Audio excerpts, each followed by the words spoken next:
flag around a really hard problem. Figuring out, because explosive growth historically and across industries has always come from tackling friction or non-consumption, really hard problems. So the minute you say, hey, I'm going to go tackle this problem of healthcare, then you say, what are the new capabilities and the new products and services I need to do that? And hey, by the way, I only deliver some of those. I have to go partner with other people to deliver them as well.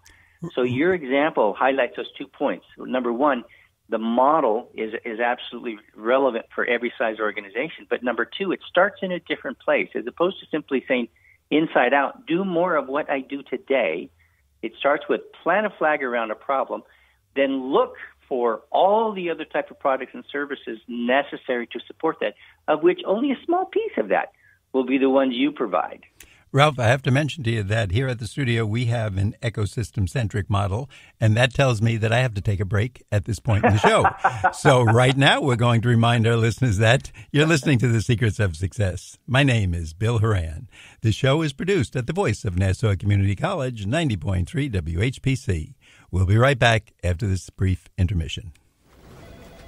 Well, Jason, I've got to tell you, you're pretty much everything this company is looking for in an entry-level candidate. Great. Your resume isn't quite what we're used to, but you've got a fantastic work ethic. Thank you. And I'm impressed by how you carry yourself. So, should we talk about the job? What? The job? Oh, sorry. Yeah, I have no way of recruiting or even meeting you. This interview didn't happen. It may sound ridiculous, and that's because it kind of is. There's a huge pool of talent your company is missing out on. Meet the grads of life. Who are they? Talent worth knowing about.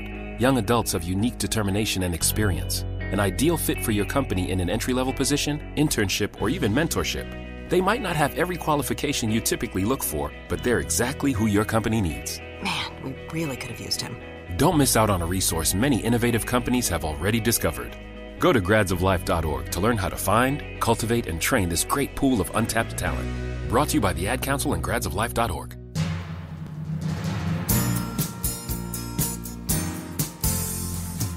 Welcome back. You're listening to The Secrets of Success. I'm your host, Bill Horan, and today we're speaking with Ralph Welborn, author of Topple. Ralph, you mentioned something right at the end of the first segment of the show, and I would like you to define this a little better. You said consumer growth comes from consumer friction or non-consumption. Can you explain that a little better? Yes. So what I mean by that is there is friction. So friction or non-consumption are the sources of fundamental growth. Let's use an example, and then we'll walk back to the definition.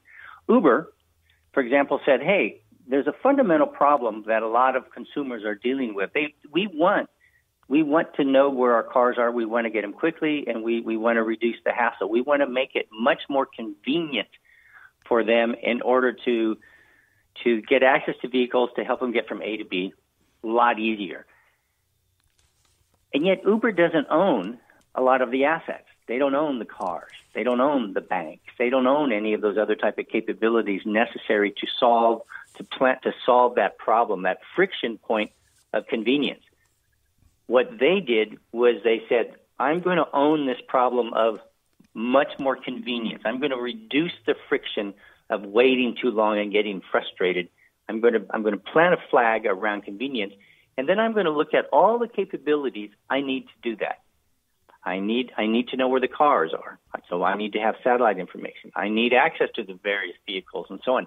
But I'm not going to own them. Other people are going to own them. What I'm going to do is orchestrate capabilities from these other actors within this ecosystem to solve that point of friction. So that's an example of friction.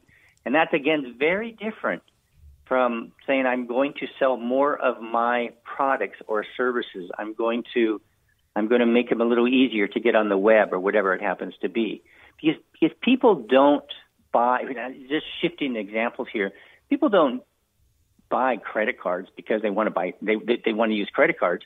They want to use them to do something.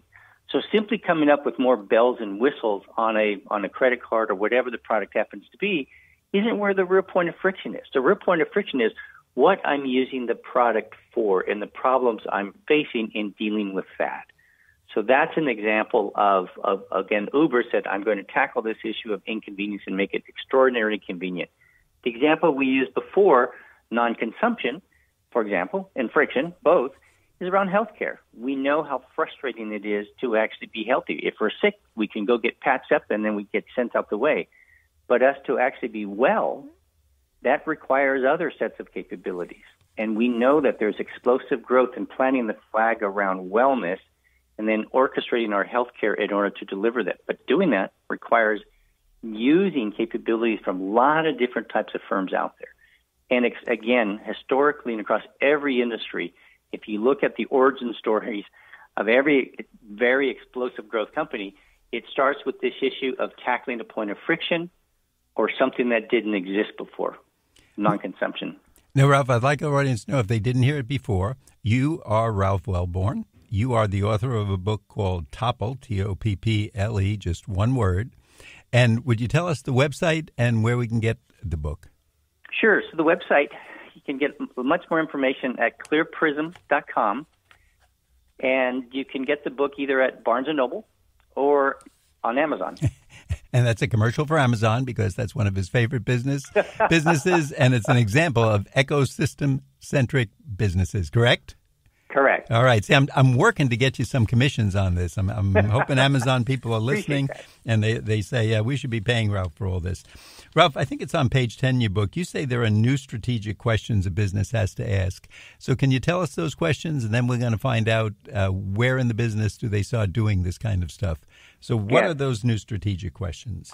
Yeah, so the traditional approach. So if you believe that our competitive landscape has changed, then it only logically follows that there's a new strategic question we need to ask about it. And clearly, I believe that's the case for reasons that we talked about. I believe. Whatever you say, I believe. The traditional approach to strategy has been, where do I make money? How am I going to cut my cost? And how do I shape the market perception to what I'm doing based on the products and services I deliver? The new strategic question is, where is value being destroyed in the ecosystem in which we and our customers are engaged, and what the heck are we going to do about it? Now, what that does, that simple question, because earlier we talked about how industry borders are increasingly porous, are blurring together.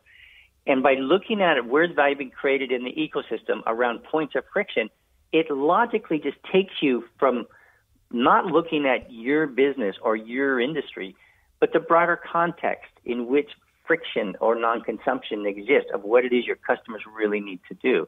And then you say, all right, given that, where do I play? And so that's the new strategic question. Where is value being created and destroyed in the ecosystem in which I and my customers are engaged? What are their points of friction around which to mobilize and do something about it? And once you do that, that simple question starts to change your head. You know, it's sort of like, it's funny, years ago, my wife and I bought a green Subaru. And prior to that, A, I never noticed green cars, and B, I never noticed Subarus. But the minute we pulled off the lot, all of a sudden we started to see a whole bunch of different green Subarus around. And that's how I think of this new strategic question. The minute you ask the question, it's like putting on different colored lenses. You start to see the same objects in different ways. And that's the start. So a changed competitive landscape requires a new question, and that's the question. Now, who does this in a company? I mean, we always look to the CEO or the president, but and everybody is so busy today. They're working late. They're staying there. They're saying, wait, I don't have time to sit there. I can barely spell that word, ecosystem-centric businesses or business model. Is this a special creative group, or do you go off for a weekend with the group and have them, fall backwards and walk on hot coals and try experiments and just kind of open up their mind, or does it just one day click for somebody? Yeah, so it'd be difficult on the hot coals things because I like to wear sandals a lot, so that would be really. That's not going to work for you. No, it's not going to work for me, not at all. So here's the thing: the question itself sounds, that sounds really tough, really academic, but it's not. There's a workshop I drive to help people think through it. But here's where it gets incredibly pragmatic, and this goes to the answer of your question. Everybody in a firm. This is relevant for everybody, and here's the reason. One of the most pragmatic lessons of explosive growth is this concept of the new 20%. The 20% that made you successful today will not be the same 20% as to what makes you effective tomorrow.